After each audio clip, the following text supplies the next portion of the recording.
ตั้งแต่วันที่เกิดอุบัติเหตุของน้องมินน้องกอล์ฟนะคะตั้งแต่วันที่ 26 กรกฎาคมจนกระทั่งถึงวันนี้วันที่ 28 สิงหาคมเป็นเวลา1 เดือนกับอีก 2 วันนะคะร่างของมินและกอล์ฟก็ยังอยู่ที่ณจุดเดิมที่รถตกลงไปณ Kings Canyon นะคะที่ Kings River และเราก็ได้รับแจ้งจากหน่วยกู้ภัยของเชอริฟนะคะว่าจะมีการเก็บกู้ภายใน 2-3 วันนี้ค่ะ Well, Rose, the area in which this crash took place presents very dangerous conditions.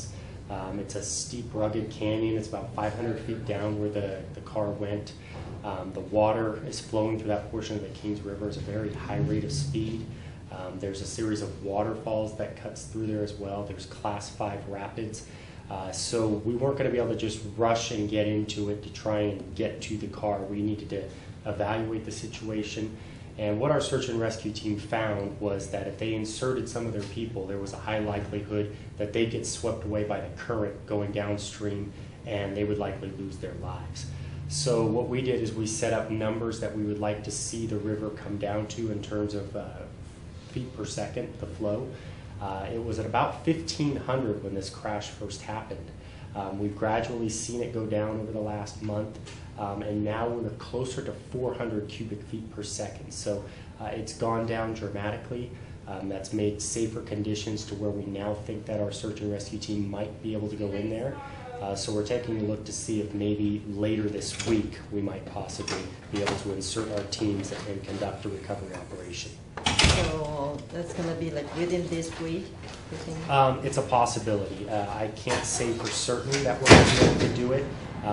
But this week has presented the highest likelihood so far that we'd have a chance to put our people down there and maybe do this recovery. So how much is the level of the water right now? Well, it's at a little over 400 cubic feet per second. So, you know, it's a little over 3,000 gallons that's rushing through there per second. And it's not so much the flow because we deal with those types of flows on regular search and rescue operations. It's the area where it is. It's the waterfalls, it's the boulders. All of that makes for very dangerous situations. And we also have to be concerned about what that current could do to the car. If we try and maneuver that car at all a little bit, that current could take it, spin it, and start to sweep it downstream. So we have to be cautious of how we go about doing it.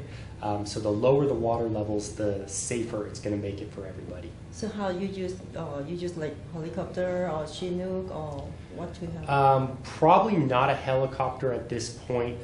We're probably more than likely going to use metal cables, having like a tow truck up on the roadside, bringing those cables down, rappel our people down the hill to where they can actually physically attach it to the vehicle. If we could move it to a slower portion of the water, it may be 50 or 100 feet. We might not have to move it that much just to get it secured to where we know that current won't take the car away. And again, priority number one is getting the bodies out of the vehicle.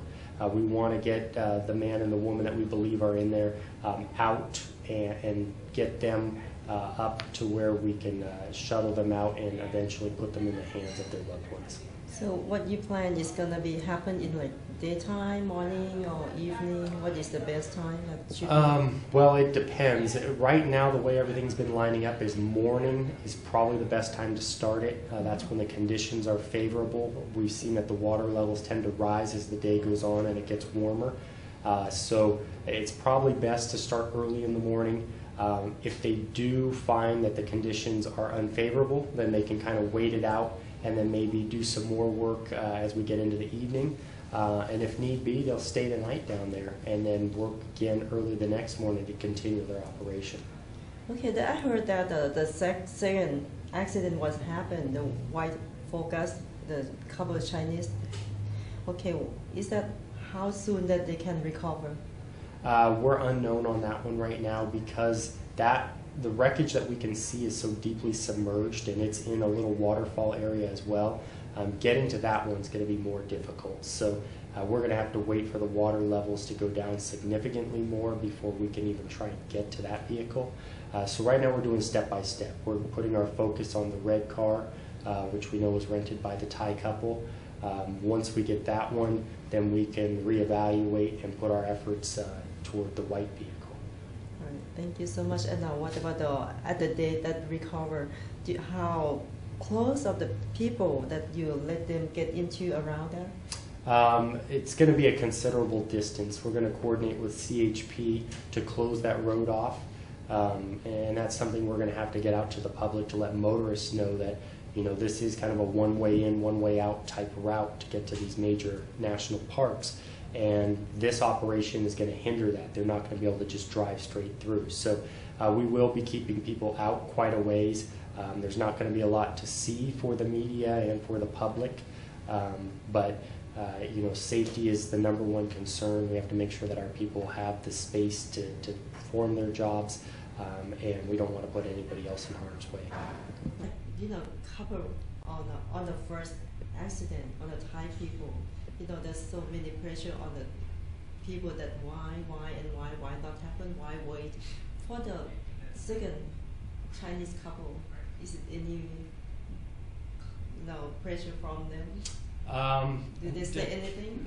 To be honest, we haven't faced as much pressure from the Chinese community as we did from the Thai community, and we did just have some members of the Chinese community visit us last week, and we had family members of those two presumed victims come and talk with us. They were very understanding. Everything went very well.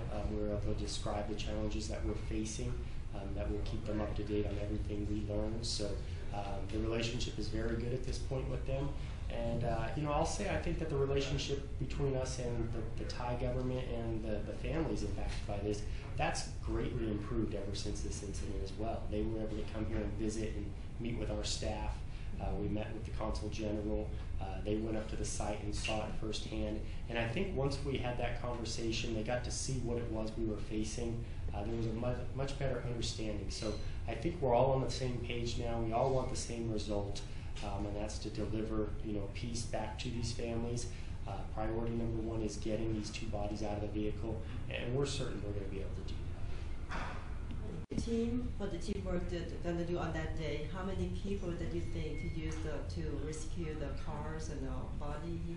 I don't know the total number of personnel. We have lots of search and rescue people on our team. So I mean, we very well could have a couple of dozen people out there that day. As for people actually getting down and putting hands on the car, that could be very minimal. I mean, that could be one or two people. Because A, it's not going to take a lot of people to do that, and B, we don't want to put too many people in harm's way as they try and get in and around the water. Okay.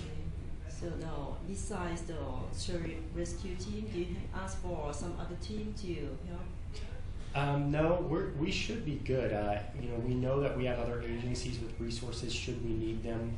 The National Guard has been there telling us anything we need, we can call upon them. So I think we're going to first probably start by bringing out our people, our equipment. Of course, the tow company, they're going to be huge in all of this. That's an outside company. And we'll just kind of evaluate as we go.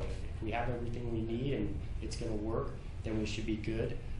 If we find that we're lacking something, we'll put a stop to it, and we'll make the phone calls to the necessary agencies and have them help us to get the job done.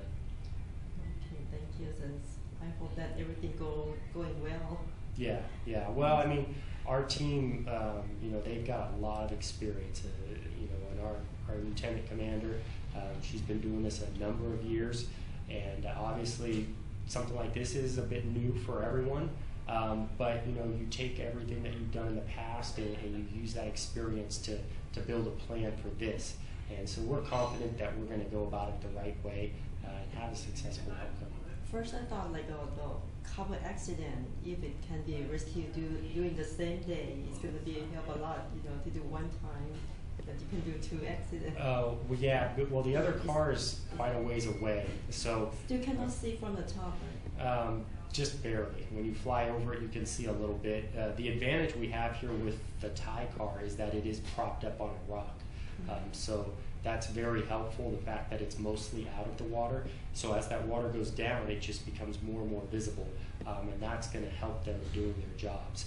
The other car is underwater, so again, it's going to need to come down significantly just to where we can see it more before we can get into it further and try any sort of extraction.